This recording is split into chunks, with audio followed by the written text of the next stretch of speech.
me up, and that's about it. Other than that, it does hurt quite a bit. You shared something in one of the interviews about when something becomes classified, it actually draws attention to it. There's a paradox that when something becomes classified, it can draw attention to it so that some things are not immediately classified or something like that. Do you remember saying something about that? No, but it sounds correct. One of the ways that they have remedied that is using old names for new projects. For instance, there's a super secret base in the middle of the test site halfway between the Tonopah Test Range and Groom Lake called Sandia, and it's huge, and it's got 2 runways, a huge hangar, and then into the mountains south of it, it's got huge underground offices, and it's got 5 barracks that are a mile deep, and each one can hold 15,000 troops. And they named it Sandia because there's so many people that know about Sandia Corporation and Sandia Mountain, and so they did a stroke of genius, was name it Sandia because everybody's heard of that before. It's only when they hear a new name that people start trying to find out the new project. Do you think that we have had the ability in the Secret Space Agency or in maybe DARPA to carry out time travel? Time travel is possible. Whether we've done it or not, I don't know. If we did do it, we did it with the help of the ETs. Now, we work with several species of the ETs up at Groom Lake. As a matter of fact, one has their own administration building. They gave us a time machine, and the name of it is Looking Glass.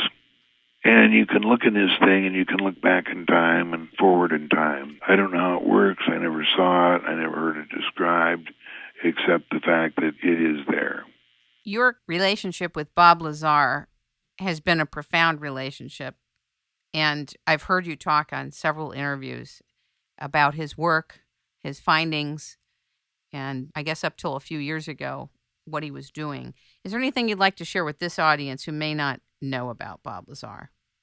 Well, more and more people are believing what Bob said because his story has never changed, and more things happen that back up what he said. Now, the guys that come out to knock him, like Ed Fouché and the deacon from Livermore, you know, they start bad-mouthing Bob and also this guy Stan Friedman because his records don't match up. That's the last thing you want to check because it's so easy for the ETs to change records. When you say records, what are you talking about? Employee records, performance reports. Wouldn't that be something that our government can do too?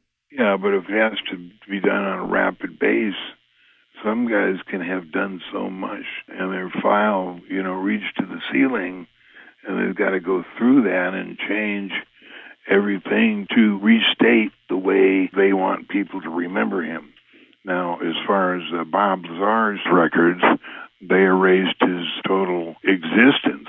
They erased his college education, both his attendance to Caltech and to MIT.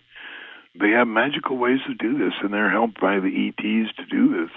And the specific reason is because they don't want people going around telling secrets. And they do tell secrets. They want to have a way instantly to pull the plug and make him look like an idiot. Wow, that's really profound.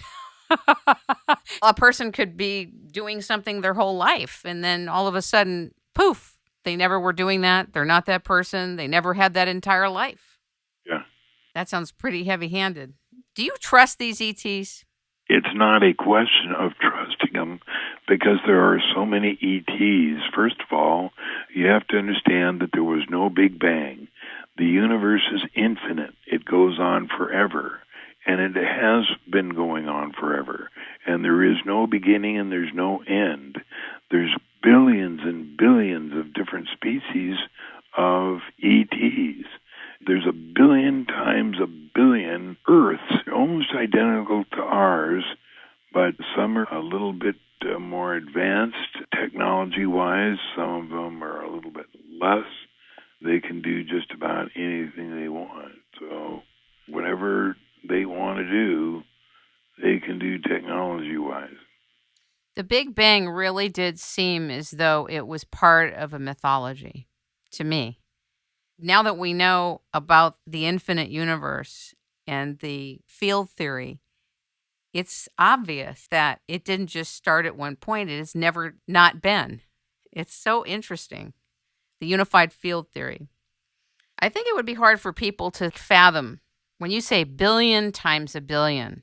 It sounds exaggerated, but you literally mean it. Right. There's a billion times a billion Earths similar or identical to ours, and some are more advanced, some are less advanced. But when you talk about good ETs and bad ETs, there's just as many good ones as there are bad ones. Our government happens to be allied with bad ones at this time, but hopefully it'll work out eventually and we'll be allied with good ones. But we made an agreement with some bad guys, and what we got was a technology which we wanted for bombs to kill people. How do you say what you're saying with the level of confidence? Did someone tell you this? Yeah.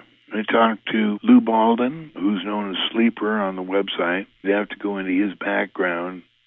He was with the Army for 5 or 10 years, and he went on trips all over the solar system and beyond. He has a lot of information. And then you listen very carefully to other people, which add to information. And I have a few friends that work in the scientific community, and they let information slip just a little bit at a time. So it's really the putting together of the people that are either in your inner circle or people that you're paying attention to. Now, I know that there was a big conflict on ATS, and there was all this trouble that they gave you. Was it connected to the Lou Baldwin write-ups, or was it completely separate from that? No, I don't think it had anything to do with it. I'm still listed there. I can go back. I just don't want to because I feel that ATS is just a CIA vacuum cleaner, and what they're there is to find out what the public knows so that they can take steps to handle or disagree with or do whatever they want to with the public. It's just like a vacuum cleaner. Everybody puts in their 2 cents worth and, oh, I heard about this, I heard about what's the truth. They can inject a little disinformation there and a little disinformation there to work it out. Got it. The air is being sprayed by something, by some group. They are spraying the air all over not only the country but the world. Do you know anything about why that's being done? Aerosol spraying or chemtrails? Yeah, the chemtrails works with HARP, and it's my understanding that when they turn on HARP, they can use it to change the weather.